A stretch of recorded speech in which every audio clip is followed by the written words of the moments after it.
ওকে, চলুন আজকের মূল আলোচনায় সরাসরি ঢুকে পড়ি।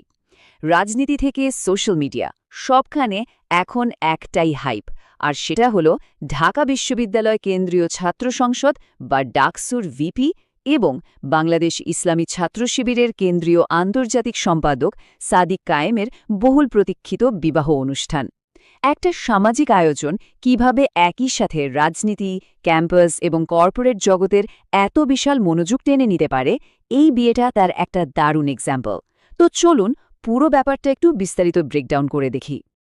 বিয়ের কার্ডটা অনলাইনে আসার পর থেকেই বলা যায় পুরো ঢাকা বিশ্ববিদ্যালয়ে আর সোশ্যাল মিডিয়ায় রীতিমতো একটা ঝড় বয়ে যাচ্ছে। ক্যাম্পাসের চায়ের আড্ডা থেকে শুরু করে ফেসবুকের নিউজ ফিড, সবার মুখে মুখে এখন এই হাই প্রোফাইল বিয়েরই চর্চা। কিন্তু এত বিপুল উদ্দীপনা আর আলোচনার পেছনে আসলে কারণটা কি? চলুন ধাপে ধাপে সেটাই বোঝার চেষ্টা করি। কারণ এটা নিছকই সাধারণ কোনো বিয়ে নয়, এর সাথে জড়িয়ে আছে দেশের অত্যন্ত গুরুত্বপূর্ণ সব রাজনৈতিক আর সামাজিক ব্যক্তিত্বের উপস্থিতি। খেয়াল করে দেখুন, দুই ভিন্ন মেরুর পেশা আর পরিচয়ের এক চমৎকার মেলবন্ধন। একদিকে আছেন বর সাদিক কায়েম, যিনি একই সঙ্গে ডাকসুর ভিপি এবং ছাত্র শিবিরের কেন্দ্রীয় আন্তর্জাতিক সম্পাদকের মতো একদম হেভিওয়েট রাজনৈতিক দায়িত্ব পালন করছেন। ক্যাম্পাসে তার লিডারশিপ বেশ সুপরিচিত। আর অন্যদিকে কনে আনিকা ফারদিন ফরায়েজি পেশায় একজন চিকিৎসক। মানে একদিকে সার্বক্ষণিক ব্যস্ত একটা রাজনৈতিক জীবন, আর অন্যদিকে চিকিৎসা সেবার মতো একটা মহান প্রফেশন। এই দুই জগতের কানেকশন আয়োজনটাকে এক অন্যরকম মাত্রা দিয়েছে। এইবার কনের পারিবারিক ব্যাকগ্রাউন্ডের দিকে যদি একটু তাকাই, তাহলে ব্যাপারটা আরও ক্লিয়ার হবে।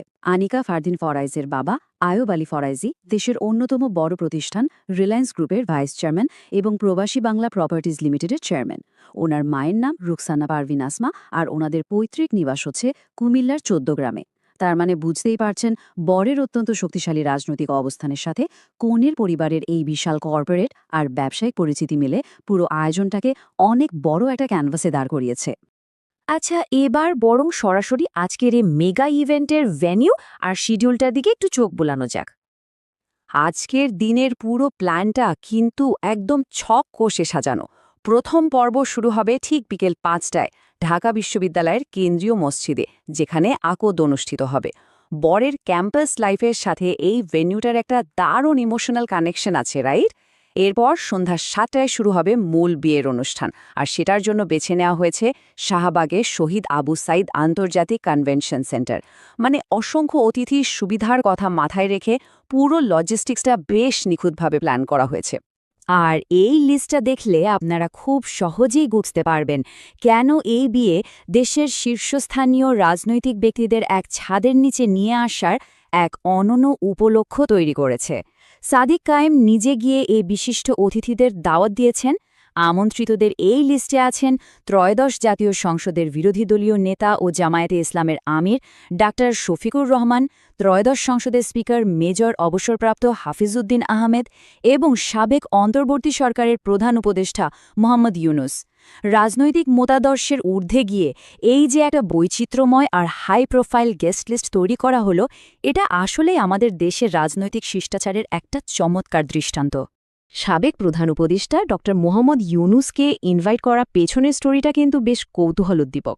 সাদিক কায়েম নিজেই জানিয়েছেন যে জুলাই বিপ্লব নিয়ে একটা আন্তর্জাতিক কনফারেন্সের বিষয়ে যখন অত্যন্ত গুরুত্বপূর্ণ রাষ্ট্রীয় আলোচনা চলছিল, ঠিক সেই মিটিংয়ের ফাঁকেই তিনি ড ইউনুসকে এই কার্ডটা হস্তান্তর করেন। আর ড ইউনুসও খুব আনন্দের সাথে তাকে অভিনন্দন আর শুভকামনা জানান। ভাবুন তো, একদিকে একদম টপ লেভেলের রাষ্ট্রীয় ব্যস্ততা, আর তার মাঝে এমন একটা সুন্দর সামাজিক সৌজন্যতা। তবে ভিআইপি অতিথিদের এই ভারী রাজনৈতিক আবহের বাইরে ক্যাম্পাসের ভেতরে কিন্তু এখন একেবারে অন্যরকম একটা উৎসবের হাওয়া। একদম গ্রাসরুট লেভেলে, মানে ক্যাম্পাসের সাধারণ শিক্ষার্থী আর রাজনৈতিক সহকর্মীদের মধ্যে এক দারুণ পজিটিভ ভাইব কাজ করছে। একদিকে শিবিরের নেতাকর্মীরা সারা দেশ থেকে তাদের এই নেতার জন্য নিরন্তর শুভেচ্ছা বার্তা পাঠাচ্ছেন, অন্যদিকে ডাকসুর নেতাকর্মীরাও নিজেদের ভিপিকে ঘিরে ছোট ছোট হাসি খুশির নানা আয়োজন করে চলেছেন। নিজেদের লিডারের এই বিশেষ দিনটিকে স্মরণীয় করে রাখতে তাদের এই স্বতঃস্ফূর্ত অংশগ্রহণ পুরো ক্যাম্পাসের পরিবেশটাকে রীতিমতো প্রাণবন্ত করে তুলেছে। তো সবশেষে একটা বড় প্রশ্ন কিন্তু থেকেই যায়, এত হাই প্রোফাইল রাজনৈতিক ব্যক্তিত্ব, কর্পোরেট জগতের কানেকশন আর ক্যাম্পাসের এই বিশাল উন্মাদনার পর আজকের এই গ্র্যান্ড ইভেন্টটা শেষ পর্যন্ত ঠিক কতটা জমকালো রূপে আমাদের সামনে ধরা দেবে, এই প্রশ্নের উত্তর জানতে নিশ্চয়ই আপনারা সবাই খুব এক্সাইটেড হয়ে আছেন। বিয়ের এই বিশাল অনুষ্ঠানটি কেমন হলো তার ডিটেলস নিয়ে আমরা পরবর্তীতে আরও জানব। সেই পর্যন্ত এই কৌতূহল অমলিন থাকুক। আজকের এই বিশ্লেষণে আমাদের সাথে থাকার জন্য অসংখ্য ধন্যবাদ।